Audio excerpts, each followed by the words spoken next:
বর্তমান সরকারের 8 জন উপদেষ্টার বিরুদ্ধে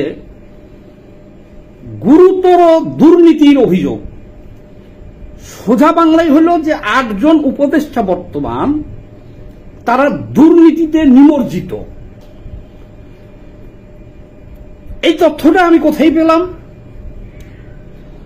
এই তথ্যটা পেলাম গতকালকে একটা প্রোগ্রামে, বয়ামে একটা প্রোগ্রাম হয়েছে, সেখানে এই কথাগুলো বলেছেন একজন সাবেক সচিব, ওনার নাম ABM আব্দুস সাত্তার। উনি ঢাকা অফিসার্স ক্লাব, সেই ক্লাবের সাধারণ সম্পাদক। অফিসার্স ক্লাবটা কাদের এটা তো বুঝছেনই, সচিব, উপসচিব, সহকারী সচিব, সিনিয়র সচিব, জয়েন্ট সচিব এবং DC, SP, OC, officers club তো এদের, সেই সব আমলাদের ক্লাবের সে সাধারণ সম্পাদক এবং বৈষম্য বিরোধী কর্মচারী ফোরাম যেটা আছে, যে আন্দোলন করে, সেইটারও উনি সাধারণ সম্পাদক। ওনার আরো পরিচয় হল বেগম খালেদা জিয়ার APS এবং উনি নিজেও একজন সাবেক সচিব। উনি প্রকাশ্য, আজকে দেখেছেন আপনারা মিডিয়াতে, উনি অভিযোগ এনেছেন যে বর্তমান সরকারের, একেবারে নাম উল্লেখ করে দিচ্ছেন, যে 8 জন উপদেষ্টা মানে 8 জন মন্ত্রীর বিরুদ্ধে তার কাছে যথেষ্ট তথ্য প্রমাণ আছে যে এরা দুর্নীতিবাজ এবং এরা দুর্নীতিতে নিমজ্জিত। উনি যখন এই কথাটা বলেছেন, তার সামনে বসা ছিল অনেক, যারা ওখানে আসছিল তারা সবাই কিন্তু আমলা, সিনিয়র সহকারী সচিব, সচিব, ডিসি ছিল কেউ, মানে সবাই আমলা। তারা হাততালি দিয়ে সমর্থন করেছেন ওনাকে। তার মানে এই দুর্নীতিগুলো তো তাদের হাত দিয়েই হয়। উপদেষ্টা বলেন আর মন্ত্রী বলেন যে দুর্নীতি করে, এই দুর্নীতিগুলো তো এইসব সচিব, ডিসি, এসপি এদের মাধ্যমেই তো হয়, কাজে তারা সবাই সমর্থন জানাইছে।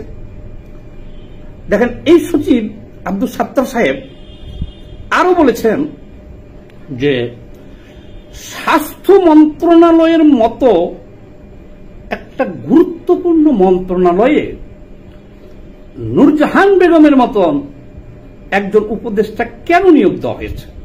ওনার কি যোগ্যতা আছে স্বাস্থ্য মন্ত্রণালয় চালানোর, এবং এই 1 বছরে উনি কি করেছেন? উনি তো হলো গ্রামীণ ব্যাংকের একজন কর্মকর্তা ছিল ডক্টর ইউনূস সাহেবের সাথে, তাহলে উনি এখানে আসলো কিভাবে? কত সুন্দর পয়েন্ট দিচ্ছে দেখেন। উনি আরো বলছেন একজন মন্ত্রী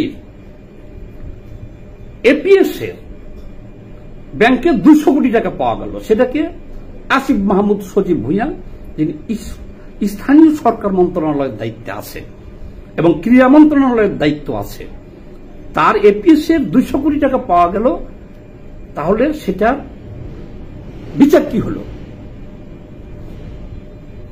এবং এটা বলল যে এইরকম একজন অনভিজ্ঞ ছাত্রকে ক্রীড়া মন্ত্রণালয় এবং স্থানীয় সরকার মন্ত্রণালয়ের মতন একেবারে গুরুত্বপূর্ণ মন্ত্রণালয়টা ওনাকে কেন দেওয়া হয়েছে? এবং সেই আসিফ মাহমুদ সজীব ভুঁইয়া ঢাকা উত্তরে যে একজন, ওই যে মেয়রের পরিবর্তে প্রশাসক নিয়োগ দিয়েছেন, যে আওয়ামী লীগের যে মেয়র ছিল আতিক, সেও তো পালাইছে, দক্ষিণে ছিল তাপস, সেও পালাইছে। তো যাই হোক, অনেক লড়াই করার পরেও, কোর্টের অর্ডারের পরেও ইশরাককে দেওয়া হয় নাই। একই অর্ডারে কিন্তু চট্টগ্রামের শাহাদত সাহেবকে দেওয়া হয়েছে, কিন্তু ঢাকা দক্ষিণে তাকে দেওয়া হয় নাই। আর ঢাকা উত্তরে একজন প্রশাসক নিয়োগ করেছেন, তার বিরুদ্ধে হিজবুত তাহরীরের উনি সদস্য, হিজবুত তাহরীর একটা জঙ্গি সংগঠন, এটার সদস্য, এই অভিযোগটা সাত্তার সাহেব করেছেন। উনি আরো বলছেন, একেবারে স্পষ্ট করে বলছেন, উনি কিন্তু 8 জনের কথা বলেছেন, একদম ডাইরেক্ট ভেঙে দিয়েছেন। এখন এই 8 জনের মধ্যে কি প্রধান উপদেষ্টাও আছে কিনা আমি জানি না, তবে আমরা সন্দেহ করি, যেহেতু নাম বলে নাই। তাহলে এরকম একজন ব্যক্তি যখন প্রকাশ্য চ্যালেঞ্জ করল যে এই মন্ত্রীগুলোর বিরুদ্ধে দুর্নীতির অভিযোগ, তার কাছে ডকুমেন্টস আছে, এই অভিযোগটা এখন পর্যন্ত সরকার কেন আমলে নিচ্ছে না? এদের বিরুদ্ধে কি কোনো ব্যবস্থা নেওয়া হবে কি হবে না, সেরকম কোনো আলামতও আমরা দেখতেছি না। এই সাত্তার সাহেবের কাছ থেকে তো তথ্য চাইতে পারে সরকার, যে আপনার কাছে কি কি ডকুমেন্টস আছে দেন, ডক্টর ইউনূস এটার বিরুদ্ধে ব্যবস্থা নিতে পারে, বা দুদক এনার কাছ থেকে তথ্যগুলো নিতে পারে, নিয়ে ব্যবস্থা নিতে পারে। আমি একজন ছোট মানুষ, আমি বাংলাদেশের কমিউনিস্ট পার্টি মার্ক্সবাদীর সভাপতি, আমি ঢাকা দক্ষিণের মেয়র নির্বাচন করেছিলাম, 2 বার এমপি ইলেকশন এখান থেকে করেছি এবং মেয়র নির্বাচন করছি। ইশরাক যে মামলা করছে, মেয়র ইশরাক ধানের প্রতীক নিয়ে যে নির্বাচন করছিল, ইশরাক সে যে মামলা করছিল তাপসের বিরুদ্ধে, সেই মামলার সাক্ষী আমি, ইশরাকের মামলার সাক্ষী হলাম আমি, কারণ আমিও মেয়র ক্যান্ডিডেট ছিলাম। আমি প্রায় 15-16 হাজার ভোট পেয়েছিলাম এত জালিয়াতির পরেও। এই ঢাকা দক্ষিণ থেকে আমার প্রতীক ছিল মাছ। তো যাই হোক, কিন্তু আমি ইশরাকের সেই মামলা তাপসের বিরুদ্ধে করছে, কেউ সাক্ষী দিতে চাই নাই, কিন্তু আমি সাক্ষী, স্টেটমেন্ট দিয়েছি, আমি সাক্ষী হয়েছি। সেই মামলায় ইশরাক জয়লাভ করছে, তারপরও কিন্তু এই উপদেষ্টা আসিফ মাহমুদ ভুঁইয়া সজীব, উনি তাকে ক্ষমতায় বসতে দেয় নাই। হাইকোর্টের রায় সত্ত্বেও, একই রায়ে ওই শাহাদত সাহেব বসছেন চট্টগ্রামে, ইনাকে দায় নাই। তো যাক, সেটা নিয়ে আর একটা ভিডিও আমি পরে করব। এখন বলতে চাই কথা, 1 সাগর রক্তের বিনিময়ে, 1 সাগর রক্ত বলতে ধরে নিলেন যে 1000 লোক শহীদ হয়েছে, সরকারি হিসাবে একটু কম দেখাইতেছে, 700 না 800, ধরলাম 700-800 লোক শহীদ হয়েছে, কিন্তু আমরা জানি 1000-এর উপরে শহীদ হয়েছে। 1000 লোককে আপনি একটা মাঠে গুলি করে হত্যা করে ওখানে রাইখা দেখেন তো, তাহলে বিষয়টা আপনাদের হৃদয়ে গাঁথবে যে 1 সাগর রক্ত হয় কিনা, আর এটা দেখে আপনারা সহ্য করতে পারেন কিনা। 1000 লোকের লাশ, জলজান্ত লাশ, ছাত্র, কৃষক, শ্রমিক, যুবক, ইয়াং, সব শিশু, এই এত বড় ত্যাগের পরে একটা অভ্যুত্থান হয়েছে। সেই অভ্যুত্থানে শেখ হাসিনার সরকার একেবারে সদল বলে পালিয়ে গেছে। এটাও একটা রেকর্ড বাংলাদেশের জন্য। 54 বছরের ইতিহাসে কোন সরকার এভাবে পালিয়ে যেতে বাধ্য হয়নি, কিন্তু আমরা বাধ্য করেছি, এসব আমরা করেছি, এদেশের জনগণ করেছে। কেন করা হয়েছে? করা হয়েছে যেন দুর্নীতি, লুটপাট, সবচেয়ে বড় অভিযোগ ছিল সেই সরকারের বিরুদ্ধে অর্থ পাচার, লুটপাট, দুর্নীতি, স্বজনপ্রীতি। তাহলে এখন যাদেরকে এখানে বসানো হয়েছে, কারা বসিয়েছে জানি না, এদেরকে বসাইছি আমরা বা বসানো হয়েছে তো এই কারণেই যে ইনারা ভালো লোক, ইনারা লুটপাট দুর্নীতি করবে না। খারাপ লোককে উচ্ছেদ করে ভালো লোককে তো আমরা বসাইছি, তাই না?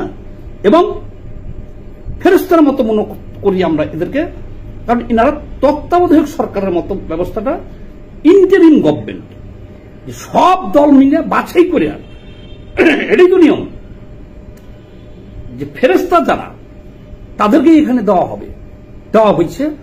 যেহেতু লুটপাটকারীদের উচ্ছেদ করছি, এখন ফেরেশতা আইনে আমরা বসাইছি। এখন ফেরেশতাদের নামে এগুলো কি শুনতেছে, এবং এমনই একটা ব্যাপার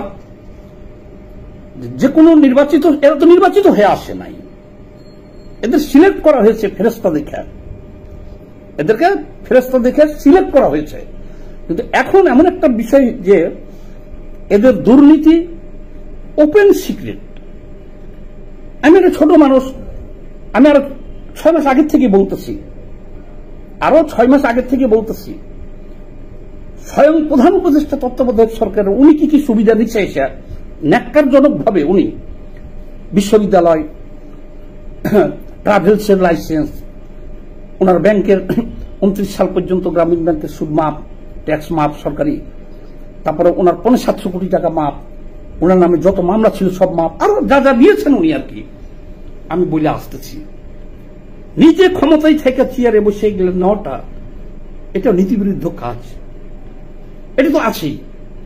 তাহলে এইবার আরো একজনের বিরুদ্ধে এই ধরনের একবার স্পেসিফিক অভিযোগ সামনে চলে আসলো।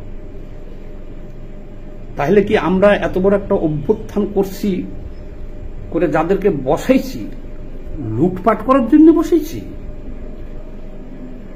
এখন যদি দুদক বা ডক্টর ইউনূস যদি এই তথ্য পাওয়ার পরেও এই উপদেষ্টাদের বিরুদ্ধে ব্যবস্থা না নেয়, তাহলে ভবিষ্যতে নির্বাচিত সরকার আসলে তখন তো এই দায়টা ডক্টর ইউনূস সাহেবের উপরেও যাবে, প্রশ্রয় দেওয়ার কারণে যাবে, দুদকের উপরে যাবে, প্রশ্রয় দেওয়ার কারণে যাবে, এবং এর বিচার তো হবে। আশা করি এর বিচার হবে। কিন্তু আমরা এখনই বিচার দাবি করছি যে এই তথ্যটা এই ছাত্র সাহেবের কাছ থেকে নেওয়া হোক, যারা দুর্নীতিবাজ এটা জাতির সামনে প্রকাশ করা হোক এবং এদের অপসারণ করা হোক। কারণ এমনি অনেক বিতর্ক আছে যে যাদেরকে ইন্টারিম গভর্নমেন্টে বসানো হয়েছে এরা বেশিরভাগই হলো 2 দেশের নাগরিক, বিদেশি নাগরিক। তারা আসছে, জনগণ বলা শুরু করছে, তারা লুটপাট করে আবার দেশ থেকে চলে যাবে।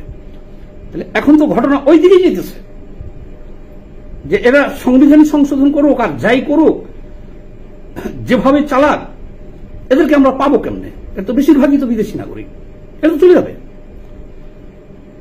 তাহলে একটা দেশকে নিয়ে যা ইচ্ছে তাই করার জন্য তো আমরা অভ্যুত্থান করি নাই, করছি।